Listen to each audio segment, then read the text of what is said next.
Laura. Hey, thanks, John. So just following up on the previous questions, as you said, by law, by statute, the chairman is not in the chain of command. So if these allegations are true, that General Milley said that he would give a heads up to the Chinese if we were going to strike them, would that not be undermining civilian control of the military?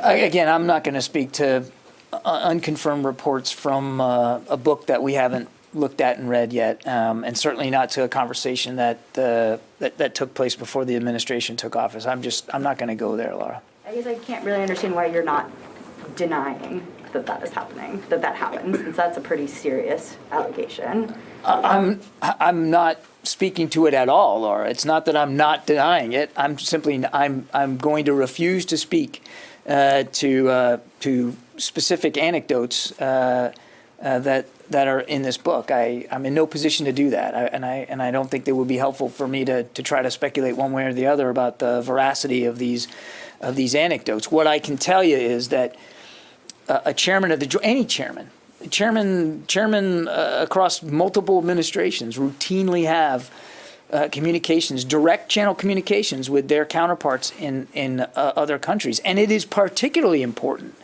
to have those communications with a nation state with which there are real and significant tensions, to try to reduce those, clear things up, make sure you reduce the risk of miscalculation.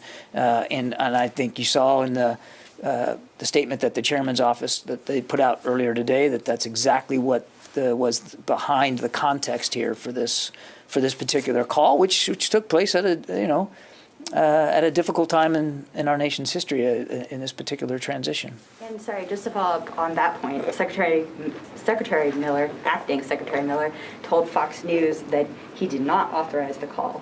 And another one of his deputy chief of staff also said that, in fact, it was the policy at the time that there was no senior government engagement with China.